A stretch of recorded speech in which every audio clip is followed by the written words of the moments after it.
The sun's placement will mean something very specific to every natal chart. It'll be unique to every person's chart. The sun on its own will indicate to you where you are a natural ruler, where you are a leader, topics of the house where it's located that are illuminated for you that are very important. It is your soul's agenda or purpose for this lifetime. It shows you what you are here to do. So I'd like to look at some charts. I'm going to place the sun in different houses and talk about what that might mean if you see a natal chart with a sun placed in these specific houses. Let's go. In this example here, I have the sun in the first house. The first house in Hellenistic traditional astrology tells us about a person's body, their health, their appearance, tells us a lot about their personality. The first house is the only house that tells us about the actual person. All the other houses tell us about other people in the person's life or things that are relevant to the person's life. So if we have the sun here in the first house, we know that the sun is a ruler, a king, a leader, an illuminator. It's your soul's agenda and purpose, and it shows you what you're here to do. So if it's in the first house, it indicates that you as a person will be a leader type person, or a, it is illuminating the topics of the first house, which is you. You yourself are very important for your soul's agenda during this lifetime. Now, I know that almost seems obvious, but the sun can be in other different houses. If it's in your first house, you personally have something here to do that is related to you as an individual. In this chart, we have the sun in the second house. The second house shows us and tells us about our finances and or our possessions, things that we own, things that we accumulate. If we have the sun in the second house, we know that the sun shows us what we're here to do. It illuminates the topics of the house to tell us that they're very important during this lifetime, and it's your soul's agenda. So, a placement like this would mean that your soul's agenda is all about money, finances, and possessions.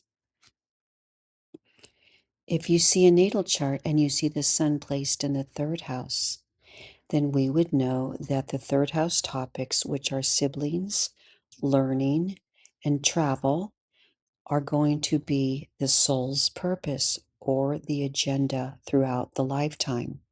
It is going to show you what this person is here to do or to learn its lessons from. Now, since we know the sun is the ruler or the king or a leader, this person may be a leader when it comes to learning, or it may be a leader in the family, in how they are looked at by their siblings, or they could be a leader when it comes to traveling.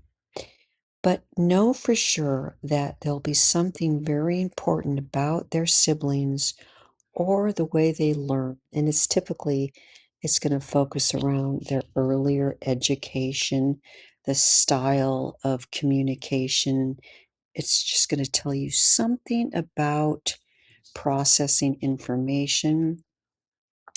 And there may be something important to do with short distance traveling. That means traveling around your neighborhood, maybe around your city.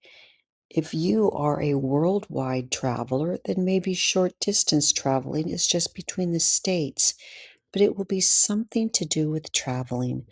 Those are the topics, maybe just one of them or all of them.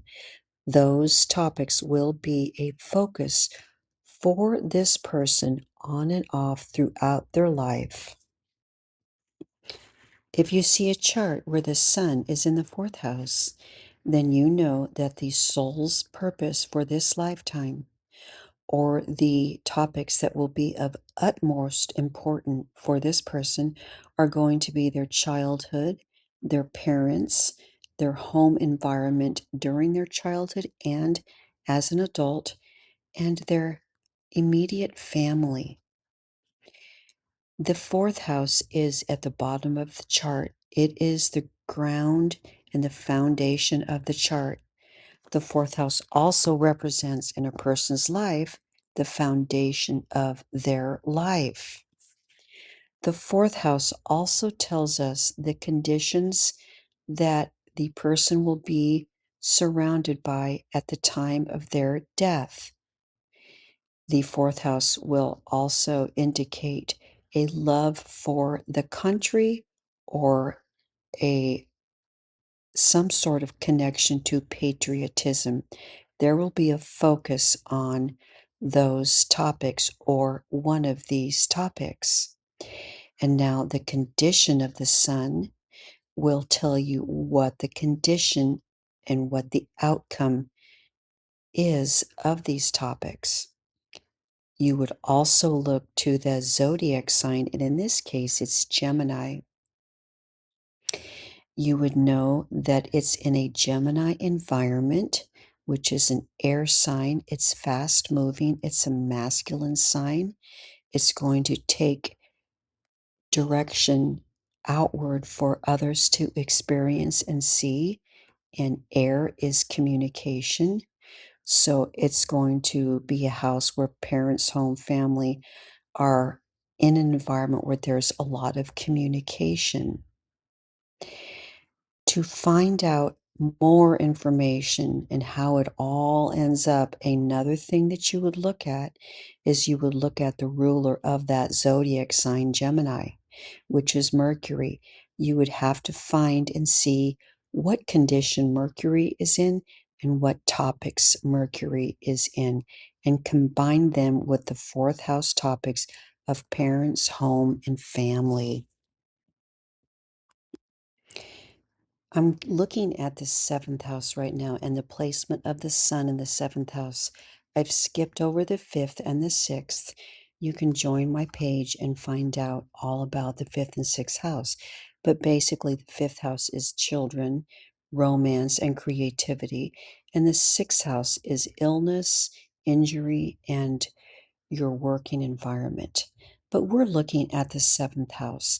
If you see the sun is in the seventh house of a natal chart, then the primary focus or the soul's purpose, or where this person may be a leader or l- more of a ruler, the one in charge, you're going to find that the topics of relationships, marriage, partners, and other people are going to be the soul's purpose. What they're here to do is to figure out something that'll come through in the area of probably relationships, and typically it is marriage or something that is similar to marriage, a contractual arrangement that is like a marriage. You again would want to understand the zodiac sign that's going to create an environment for relationships. It's going to tell you what type of relationships a person might be interested. In this case, it's ruled by the zodiac sign Virgo. Virgo is an earth sign and it's ruled by Mercury. So this is going to be a Virgo type environment for relationships and marriages to blossom and develop in. It's what is the most enjoyable to this chart. Earth sign, and it's mutable, meaning it changes a lot, and it changes in thinking, in creating and fixing things that can be touched or felt or seen with the senses, because it's an earth sign. And because it's ruled, we're talking about Virgo, ruled by Mercury. Mercury is the planet that talks about creating, communicating. So you know that whoever has the sun in the seventh house needs a partner that can communicate and talk about things, or that is able to fix things and be a handy person, smart enough to be able to figure out how to do it. The fact that you are having a sun in an earth sign means it's got to be a down to earth type relationship, but it's got to be a smart person, because Mercury is the ruler of Virgo, and Mercury talks about communication intelligence. So it combines that. And then, of course, you would find where is Mercury located, because those topics are what are going to be very important as well to a relationship or a marriage.